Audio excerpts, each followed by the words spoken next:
निर्जला एकादशी के दिन सुबह सुबह स्नान आदि करके हम एक चौकी लगा लेंगे। चौकी पर पीले रंग का वस्त्र बिछा लेंगे। आप चाहें तो आप अपने घर के मंदिर में भी निर्जला एकादशी का पूजन कर सकते हैं। अगर घर के मंदिर में पूजा कर रहे हैं तो वहाँ पर भी पीले रंग का आसन बिछा लें। उसके बाद थोड़े से फूलों का आसन देकर हम भगवान विष्णु की फोटो या मूर्ति जो भी स्वरूप आपके पास है उनको विराजमान करेंगे। अगर आप लड्डू गोपाल जी की सेवा करते हैं तो लड्डू गोपाल जी को भी यहाँ पर विराजमान कर लें, क्योंकि लड्डू गोपाल जी भी भगवान विष्णु का ही स्वरूप है। घर के मंदिर में ही पूजा कर रहे हैं तो वहाँ पर तो गणेश जी विराजमान है, लेकिन अगर आप कहीं दूसरी जगह चौकी लगाकर पूजा कर रहे हैं तो वहाँ पर आप गणेश जी को जरूर विराजमान कर लें। इसके बाद निर्जला एकादशी के दिन मटके का दान करना बहुत शुभ होता है, यानी कोरा घड़ा दान किया जाता है।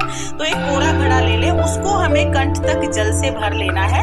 शुद्ध जल से हम इस घड़े को भर लेंगे। ये जो घड़ा है इसकी पूजा हम साथ में ही करेंगे। घड़े के ऊपर जो भी चीजें हम चढ़ाएंगे वो सभी हम दान कर देंगे। तो घड़े के साथ हमें कुछ और चीजें भी दान करनी होती है जो आपको आगे वीडियो में दिख जाएंगी। तो एक घड़ा आप जरूर ले लें। अब हम पूजा शुरू करते हैं। तो सबसे पहले घी का दीपक जला लेंगे। उसके बाद जल के छींटे लगाकर सभी को भाव रूप में स्नान करा देंगे। तो यहाँ पर चौकी पर हमें जल के छींटे लगाने हैं। फिर हम सबसे पहले गणेश जी का पूजन करेंगे। स्नान हमने करा दिया है। वस्त्र स्वरूप कलावा समर्पित कर देंगे, जनेऊ समर्पित कर देंगे। जनेऊ ना हो तो सिर्फ कलावा समर्पित कर सकते हैं। इसके बाद हम चंदन से रोली से तिलक करेंगे, फूल समर्पित कर देंगे। तो यहाँ पर हमने गणेश जी का पूजन कर लिया है। गणेश जी का पूजन करने के बाद भगवान विष्णु को वस्त्र स्वरूप कलावा समर्पित कर देंगे, तिलक समर्पित करेंगे, जनेऊ समर्पित कर देंगे और मूर्ति में विराजमान सभी देवी देवताओं को हम तिलक कर देंगे। तो चंदन से हमें तिलक करना है। और देखिए, निर्जला एकादशी को सबसे बड़ी एकादशी माना जाता है। शास्त्रों के अनुसार अगर आप निर्जला एकादशी के दिन निर्जला व्रत करते हैं तो साल की सभी एकादशियों के व्रत के समान आपको फल प्राप्त होता है। तो उसके तो व्रत जरूर कीजिएगा। नहीं, हमें घड़े का भी पूजन करना है। तो घड़े को हमने चंदन से तिलक कर दिया है। चंदन रोली से हम तिलक करेंगे। आप चाहे तो स्वास्तिक भी बना सकते हैं, लेकिन स्वास्तिक बनाने के बाद घड़े को दान करते हैं ना तो लोग लेने में आनाकानी करते हैं, इसलिए मैंने सिर्फ तिलक कर दिया है। और घड़े के कंठ को कभी भी सूना नहीं छोड़ा जाता है। घड़े के कंठ पर हम मोली बांध देंगे। फिर हम फूल समर्पित कर देंगे। तो जो भी फूल आपके पास हो आप वो फूल समर्पित कर दें। और देखिए, निर्जला एकादशी के दिन मीठा जल दान किया जाता है। तो घड़े में चीनी नहीं डालते हैं क्योंकि घड़ा खराब हो जाएगा, इसलिए हम एक कटोरी चीनी घड़े के ऊपर रख देंगे। पहले ये चीनी हम गणेश जी को और भगवान विष्णु को समर्पित करेंगे। उसके बाद हम ये चीनी की कटोरी इस घड़े के ऊपर रख देंगे। आप कटोरी में या किसी पैकेट में चीनी रख सकते हैं। हम गणेश जी को भगवान विष्णु को भोग समर्पित करेंगे। एकादशी में दूध से बनी मिठाई या फलों का ही भोग लगाया जाता है, अन्न का भोग नहीं लगाया जाता है। तो ये हमने फल समर्पित कर दिए हैं। साथ ही हम घड़े पर भी फल जरूर रखेंगे। तो आम, खरबूजा, कोई भी ऋतु फल आप घड़े पर रख दें। इसके साथ ही गर्मियों का समय है तो हाथ का जो बांस का बना हुआ पंखा होता है इसका दान बहुत शुभ माना जाता है। तो हो सके तो एक पंखा आप जरूर दान करें। तो यहाँ पर हम एक पंखा समर्पित कर देंगे।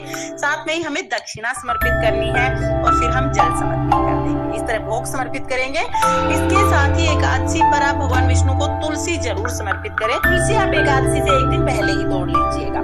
आप देखिए, हमें तिल समर्पित करने हैं। एकादशी में चावल का उपयोग बिल्कुल नहीं किया जाता है, तिल हम समर्पित करते हैं। तो भगवान विष्णु को, गणेश जी को हम तिल समर्पित करेंगे। दिए में भी तिल जरूर डालने होते हैं, क्योंकि दिए में जितने तिल चटकते हैं उतने ही हमारे कष्टों का निवारण होता है। तो हम तिल समर्पित कर देंगे। इसके बाद हमें कथा सुननी है। कथा सुनने के लिए हम एक लोटा जल लेंगे, हाथ में फूल ले लेंगे। फूल या तिल लेकर हम निर्जला एकादशी की व्रत कथा सुनेंगे। व्रत कथा का वीडियो आपको चैनल पर मिल जाएगा, लिंक मैं आपको डिस्क्रिप्शन में दे दूंगी, आप वहां से देख लेना। अगर आपके पास एकादशी व्रत कथा की पुस्तक है तो आप वहां से भी कथा सुन सकते हैं। कथा सुनने के बाद फूल भगवान विष्णु के चरणों में समर्पित कर देंगे और इसके बाद हमें आरती करनी है। तो देखिए, आप चाहे तो कपूर से आरती कर सकते हैं या जो दिया आपने जलाया है उससे भी आप आरती कर सकते हैं। धूप दीप से बहुत ही प्रेम पूर्वक पहले हम गणेश जी की आरती करेंगे, फिर हम भगवान विष्णु की आरती करेंगे। आरती करने के बाद हाथ जोड़कर पूजा में रही कमियों के लिए क्षमा याचना करेंगे और अपनी मनोकामनाओं को पूर्ण करने के लिए भगवान से प्रार्थना करेंगे। इस तरह से निर्जला एकादशी की पूजा की जाती है। सुबह के समय हमें इस तरह से पूजा करनी है।